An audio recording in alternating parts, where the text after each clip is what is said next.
So you left the sourdough class with 100 grams of starter and something like this. Now what? It's time to feed it? Here we go. You need your scale. You must have a scale. Do not do this by eyeballing until you're much more comfortable. So I'm going to turn my scale on. It defaults to ounces. I'm going to click the unit button, which makes it go to pounds, and then grams, and that's what we're using. Now, I weigh these ahead of time, and they weigh about 27 grams, the container, which means when I put this on there, okay, that one weighs 28 grams. To be honest, you went home with starter ranging between 100 and 103 grams because it wasn't that important to be exactly 1 gram on. But this one here, I just weighed it, it was 100 grams. So this container is about 27, 28 grams. For our basic recipe, we're using a 1:1:1 ratio, meaning equal parts starter, water, and flour. So you're going to weigh out your water. So we're looking for 100 grams here. And when you're adding your water to your starter, it's very important to be between 100 and 110 degrees. So I'm putting it in the microwave for about 20 seconds. Sorry, my thermometer is just a little off camera there, but be sure to check your water so that it falls within that range before you add it to your starter. And then add it to the starter, mix it up until it becomes filmy. Make sure there's no solid pieces of starter still in there. And now it's time to get the flour going. So once again, we're going to use the scale to weigh it out to 100 grams. And then we'll add that to the water mixture.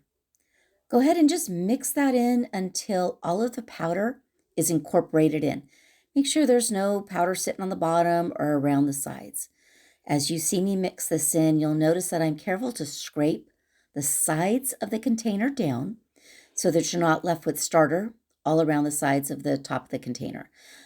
If you do, it's going to dry up and be flaky, so why not just mix it on into that part where it should be. Now, the period after feeding a sourdough starter, during which it rises and ferments, is often referred to as its rise time or peak. This is the time when the starter is most active, bubbly, and has the most volume. It typically takes 2 to 12 hours for a starter to reach its peak, depending on the temperature and other factors. You'll see that I'm doing what I've always done, how I learned in the beginning when it was November and cold. I'm going to add a cup of water in a mug to my microwave. I'm going to heat it up for 3 minutes, and then I am going to put my starter in there so that it rises using just the heat of that hot mug of water. After you cover your starter with the breathable lid, put your hair tie on so that you can see where it's at. You want to know the volume of your jar or container when you start so that you will know when it's doubled or peaked. So here we go. There's my hot water. See, it's still steaming. And here we are. One after I put it in, it's risen about 1/2 inch. Okay, this is a good sign. You're going to see there's some little bubbles in there. The bubbles are still kind of minute. They're not too big. And now hour number 2. Look, it grew another 1/2 inch. So now we're 1 inch above the original line, and you'll see more bubbles starting to form. Even the small bubbles can indicate the starter is actively fermenting and the wild yeast and bacteria are working. Here we are. 3 hours in, it's grown just over 1 inch. It's now more than doubled. But let's keep going. Sometimes you see the bubbles pop. It's like it's almost talking to you. Hey, did you know you're supposed to name your starter? I still have to do that. Here we are. Now we're at 4 hours in and it started to come down. That means we did hit our peak at 3 hours. But look at those bubbles.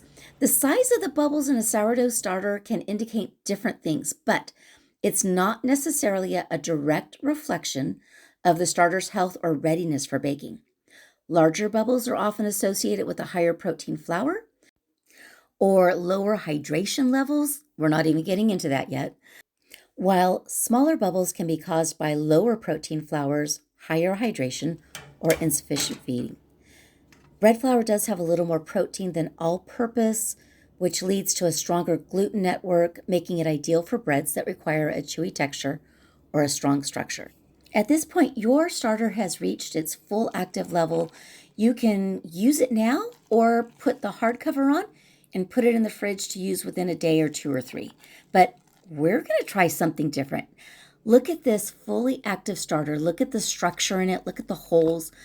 We're going to stir it up. This is something I recently learned. My friend Leanna did it, said it was wonderful. So check this out. We stirred it up after it's peaked and it started to come down a little bit. We are going to let it rise again. Notice I'm scraping all the edges of the container. That's always important with your starter. And let's put the breathable lid back on. I reheated my ceramic mug of water in my microwave, another 2 to 3 minutes. And now let's put it back into the microwave to stay warm. You'll see I've got my hair tie where it's supposed to be. Oh my goodness, this is 2 hours later. It more than peaked the first time around. So I don't know, should we call this super starter? All I know is it's going to make some super delicious bread.